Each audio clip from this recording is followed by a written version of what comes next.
अस्सलाम वालेकुम स्टूडेंट्स, उम्मीद है पैमान और सच की बेहतरीन हालत में होंगी। मैं जुमत साहब की teacher Darul school Ahmadpur campus से। आज हम करें उर्दू को सिकजा वर्कबुक।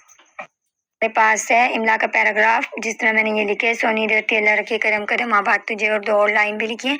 इस तरह से आपने इमला का पैराग्राफ खुशखती में लिख लेना है। सवाल नंबर 2 में अल्फाज को उनके मायने से मिलाएं। धरती, ज़मीन, सजदज, शान शौकत, अजमत, कदर कीमत या इज़्ज़त, नगर, ज़मीन या अर्ज़। सवाल नंबर 3 में जुमले बनाएं। आबाद, आज़ाद, मीत।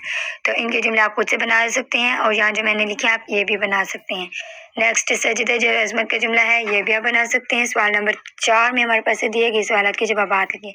हमें अपने वतन का ज़रा अपनी जान से प्यारा क्यों होना चाहिए? तो क्यों होना चाहिए?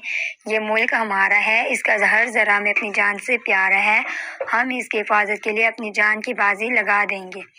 बे में है नज़म सोनी धरती का मरकज़ी ख्याल लिखें, यानी इस पूरी नज़म में हमें क्या बताया गया है उसका हमने मरकज़ी ख्याल लिखना है। तो हमारे मुल्क पाकिस्तान को अल्लाह हमेशा आबाद रखे, जब तक ये दुनिया बाकी है अल्लाह हमारे मुल्क को कायम व दायम रखे।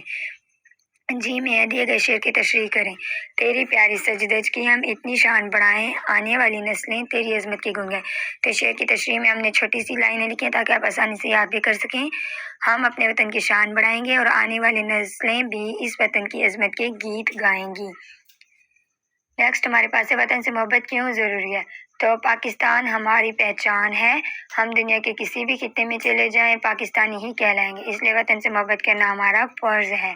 इसलिए वतन से मोहब्बत क्या है? ज़रूरी है। आप भी लिखे, मैं अपने वतन की तरक्की और हिफाजत के लिए चंद दुआया कलमात जो मैंने लिखे आप ये भी लिख सकते हैं। इसके अलावा आप अपने वतन से मोहब्बत करते हैं तो उसके लिए, उसकी तरक्की के लिए, उसकी हिफाजत के लिए आप भी दुआ करते हैं। आप इसके अलावा कुछ और लाइन भी लिख सकते हैं। यहाँ पर है, अल्लाह हमारे वतन को सलामत रखे, इस वतन को आबाद रखे, अल्लाह हमारे मुल्क को तरक्की अता करे, अपनी हिफ्ज़ अमान में रखे, अल्लाह हमारे वतन को शाद आबाद रखे, अल्लाह इस वतन पाक पर अपनी रहमत फरमाए, आमीन। इस तरह से। और नेक्स्ट आपके पास है, फ़िलहाल के जुमलों को फ़िल मुस्तक़बिल में तब्दील करके लिखें। अब यहाँ पर इस तरह से आपने लिख लेना है कि अली स्कूल जाता है, अली स्कूल जाएगा, ड्राइवर गाड़ी चलाता है, ड्राइवर गाड़ी चलाएगा। इस तरह से बाकी जुमले लिखे हुए हैं। तो हाल के जुमलों को आपने मुस्तक़बिल में तब्दील कर देना है, जिसका कंसेप्ट मैं आपको ऑलरेडी भी दे चुकी हूँ। उम्मीद है आज का टॉपिक आपको बहुत अच्छे तरीके से समझ आ गया होगा। जज़ाकल्लाह, अल्लाह हाफ़िज़।